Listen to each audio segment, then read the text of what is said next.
ऊपर 20 साल में आपके पास आना था। सपोज कीजिए आपने ये कर दिया कि इसका पीरियड उठा के कर दिया 25 साल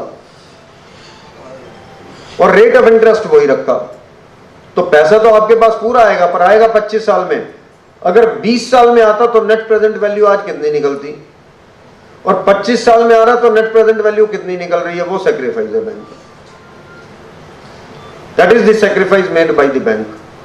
तो what is to be understood, suppose कीजिए ये रेट ऑफ इंटरेस्ट बढ़ा देते 2%, 1%, कि अगर 25 साल में आए भी तो कोई सेक्रीफाइस नहीं बने, इस तरीके से कर देते कि एनपीवी वही रहती है उसकी पैसे की। अगर आप रेट ऑफ इंटरेस्ट बढ़ा दोगे तो एनपीवी ऑटोमेटिकली आपकी इंप्रूव हो जाएगी, और रेट ऑफ इंटरेस्ट घटा दोगे तो वर्सन हो जाएगी बेसिकली। तो ये भी हो सकता है आप पीरियड वही रखें पर रेट ऑफ इंटरेस्ट कम कर दें तो भी एनपीवी में फर्क पड़ेगा आपके। तो if those are the cases, in that particular case it goes on to say that the promoter has to bring in 20% of the sacrifice or 2% of the amount outstanding whichever is higher। अगर आपका outstanding है 5 crore, sacrifice bank ने किया suppose कीजिए 50 लाख, तो 50 लाख का 20% क्या हुआ 10 लाख, पर 5 करोड़ का 2% क्या हुआ, वो भी 10 लाख है। पर सपोज कीजिए 10 करोड़ होता तो फिर 20 लाख लाना पड़ता उसको। So what is important to be, and then they say you have to obtain the guarantee of the promoter, and whatever is the amount of sacrifice that the bank makes, उसका आपको provision भी करना। You are supposed to create a provision. So 3 चीजें must हो गई more or less, अगर आप सही माने, और टेंजिबल सिक्योर्ड होना चाहिए इन केसेस में सब में। ये आइटम वो है जो स्पेशल रेगुलेटरी ट्रीटमेंट के तहत है। स्पेशल रेगुलेटरी ट्रीटमेंट में 3 आइटम नहीं है आपके। एक तो अगर आपने लोन दिया हुआ है किसी ऐसी पार्टी को जिसका कैपिटल मार्केट में एक्सपोजर है, या रियल एस्टेट वाला है, या पर्सनल लोन या कंज्यूमर लोन्स के लिए है, वो जो अगर पार्टीज है वो इसमें कवर्ड नहीं है, उनका तो अकाउंट स्लिप होगा। जब भी आप रिस्ट्रक्चर करोगे it will slip into the other category. बाकी केसेस में you can get into the special regulatory treatment, और स्पेशल रेगुलेटरी ट्रीटमेंट की ये 3 पोजीशन है। आरबीआई का ये मानना है कि भाई अगर आप ये कर रहे हो तो उस केस में कम से कम इतना तो ध्यान रखो कि पैकेज मेरा इंप्लीमेंट हो गया हो। If you are trying to upgrade, क्योंकि अब एक उन्होंने और स्कीम दी हुई है कि अगर मैं अप्लाई कर देता हूं से इन द मंथ ऑन 1 अक्टूबर, उस वक्त अकाउंट स्टैंडर्ड था, मैंने 120 दिन का पीरियड है मेरे पास, 120 दिन आते आते अकाउंट स्लिप कर गया, 90 दिन पूरे हो गए तो एनपीए में आ गया, account will slip into non performing. पर अगर मैंने पैकेज को 120 दिन के अंदर सैंक्शन करके इंप्लीमेंट कर दिया, then account will gain the same status which was there on the date of the application. अगर उस वक्त स्टैंडर्ड था तो स्टैंडर्ड में चला जाएगा, सब स्टैंडर्ड था सब स्टैंडर्ड में चला जाएगा, D1 था D1 में चला जाएगा। So what is more important for you to understand is that whatever are the conditions for the restructuring, those have to be implemented. Unfortunately, we don't look at it. और अगर promoter पैसा नहीं लाया, in any case MOC is for downgrading the asset. पर अगर बाकी सब conditions satisfy हैं, सिर्फ मैंने sacrifice का provision नहीं किया, then the MOC is for only creating the provision for this. फिर आप डेट को नहीं वो करोगे डाउनग्रेड, उसमें तो यही है, फाइनेंशियल इंपैक्ट ये है कि भाई उसका इंटरेस्ट का प्रोविजन करवा दो, जो भी सेक्रीफाइस्ड अमाउंट ऑफ इंटरेस्ट वो आप कर दीजिए, उसमें कोई दिक्कत नहीं है। So this is one part that you should be clear. Another very important part which they bring out is, and this is something which has been going on but we don't bother about it. वो कहता है अगर आपको statement of advances में एक para कहीं नजर आ जाए, एक आइटम कहीं नजर आ जाए FITL, funded interest term loan. Funded interest term loan का मतलब है कि जो मैं इंटरेस्ट अक्रू करता रहा पर इंटरेस्ट नहीं आया मेरे पास, और मैंने उसको फंड कर दिया बाद में जब रिस्ट्रक्चरिंग की कि भैया इतना इंटरेस्ट मैंने जो तुम्हारा है उसको फंड करके टर्म लोन में कन्वर्ट कर दिया। Now this is unrealised amount of interest, and if this is unrealized amount of interest which I have converted into a term loan, either I reverse this interest क्योंकि मेरे को ये छूट किसी ने नहीं दी कि मैं जो अनरियलाइज्ड अमाउंट ऑफ इंटरेस्ट है उसको भी इनकम में पड़ा रहने दूं। तो वो कहता है कि उतने अमाउंट की लायबिलिटी क्रिएट कर दीजिए उसके सामने, जितने का FITL है हर वक्त उतने की लायबिलिटी आपकी किताबों में रहनी चाहिए, which you will do by debiting what P&L account and creating. आपने प्रोविजन किया, उसको लायबिलिटीज में कट छोड़ दिया। जैसे जैसे वो पैसा आता जाएगा अगले सालों में आपकी लायबिलिटी कम होती जाएगी, इनकम बढ़ती जाएगी, वो आप इनकम में रिकॉग्नाइज करते जाओगे। ये हो नहीं रहा। So what you need to be very clear about is कुछ एरियाज छोड़े हुए हैं। हम लोग गलती से रह जाते हैं, टाइम नहीं होता रह जाते हैं, जिस वजह से मर्जी रह जाते हैं पर रह जाते हैं। This is one of those areas where they have been commenting and commenting quite severely. Another point before I go to the, क्योंकि उसके बाद फिर मेरा CC वगैरह शुरू हो जाएगा, which I will not like to get into right now. When I come back in the next session, I will do that. But I will take your 10 or 15 minutes on a different point.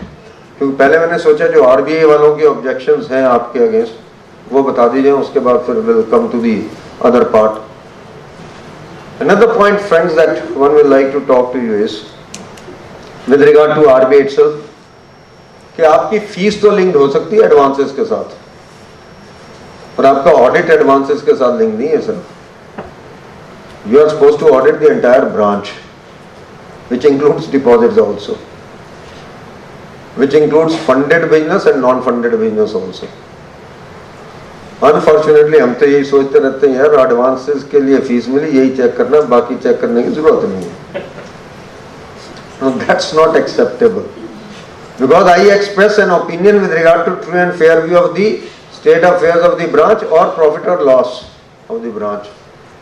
कई बार तो हमारे पास इतना भी time नहीं होता कि branch में profit है या लॉस है, ठीक लग जाता है कहीं और,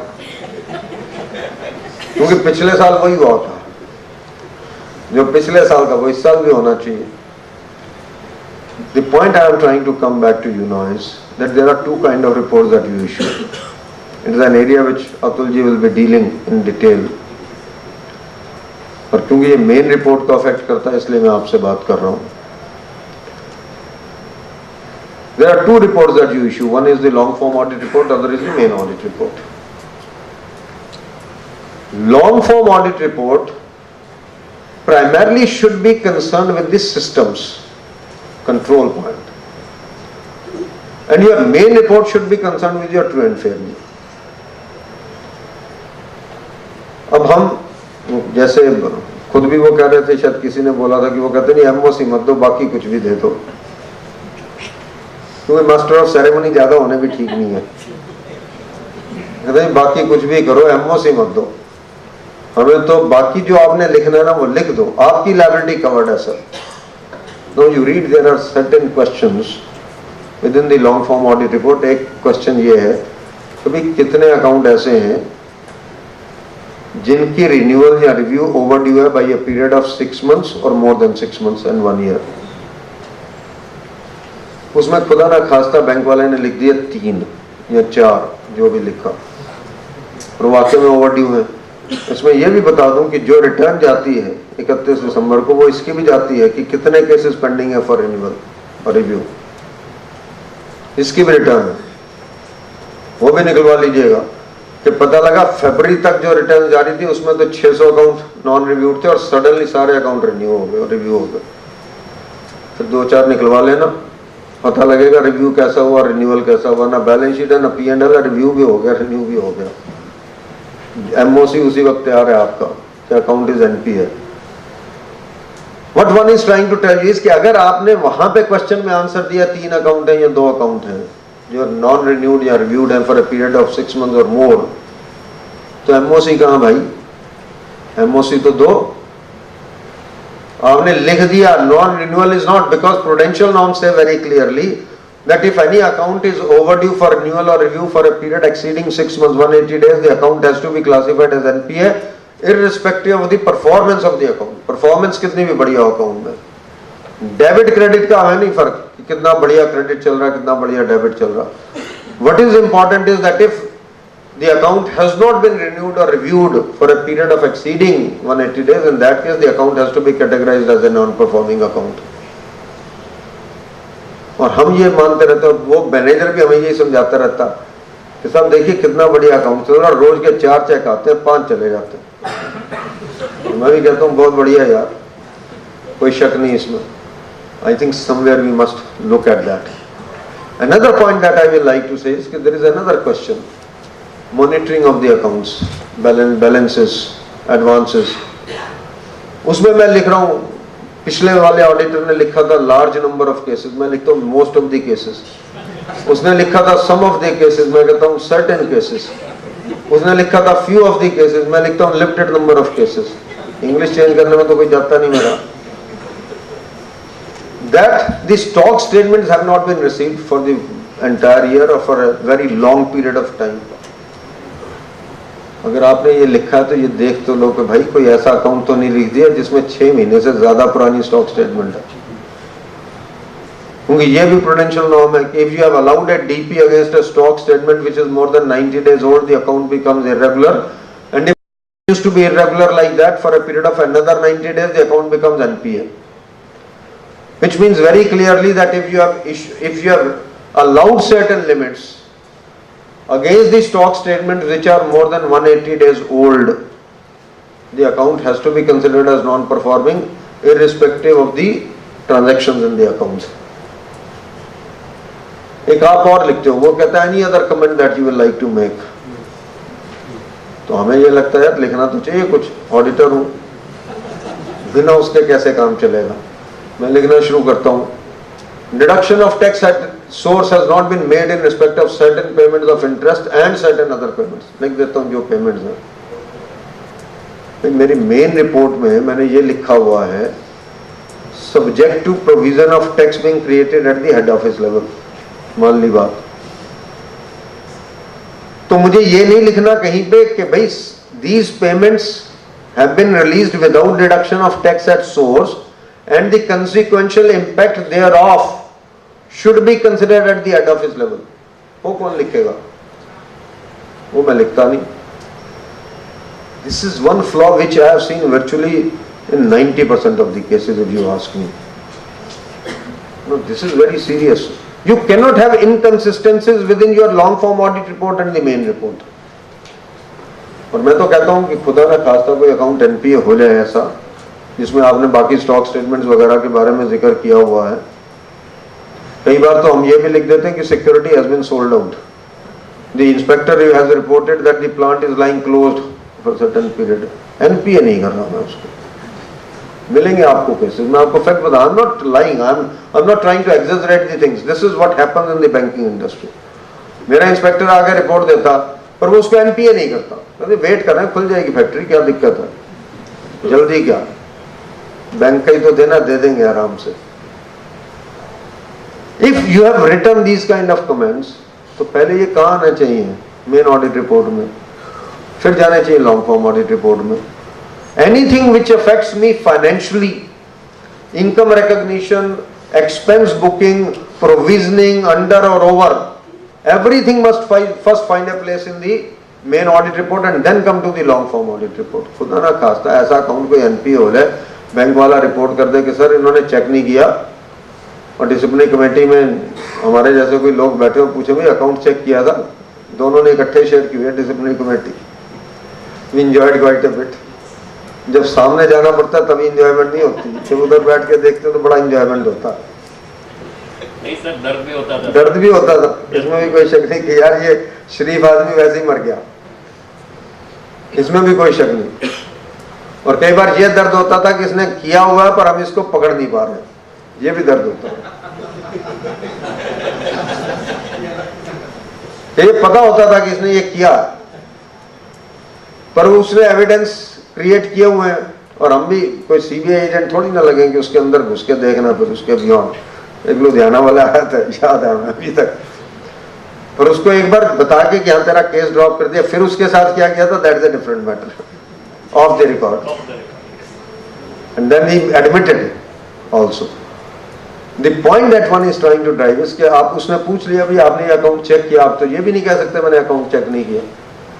पूरी गाथा लिखी लॉन्ग फॉर्म ऑडिट रिपोर्ट में उसकी, रामायण महाभारत, और आपने चेक किया तो ये लिखा क्यों नहीं मेन रिपोर्ट में? फिर तो कोई चारा नहीं ना, नेग्लिजेंस की बात ही है सीधी सीधी. You didn't exercise the diligence which due diligence which a normal person should do, a normal professional should do. तो हर ब्रांच में जहां जाता हूं ना, कोई ना कोई खड़ा होकर पूछ लेता है कि सर अगर दोनों में ना लिखे तो सेफ चलेगा ना? सेफ है. कई ब्रांचेस में ये क्वेश्चन पूछा गया कि साहब इसका मतलब ये हुआ चोपड़ा साहब दोनों जगह ना लिखे तो एकदम ठीक है, सेफ है. तो मैं ये नहीं कह सकता. I at least can not preach this. मेरा अपना मानना सिर्फ सिंपल है कि भाई जो चीज मेरे इनकम को, एक्सपेंस को अफेक्ट करती है, प्रॉफिट लॉस को अफेक्ट करती है, पहले उसको एमसीए में एमओसी में लेके आओ, और जो चीज सिर्फ सिस्टम को अफेक्ट करती है उसको लंपम ऑडिट रिपोर्ट में लेके आइए. I think with this I will close down right now, and the other, coming to account wise, cash credit, term loans, educational loans, housing loans, etc., that I will touch upon in the next session as and when my turn comes, basically friends. Thank you very much. Thanks a lot.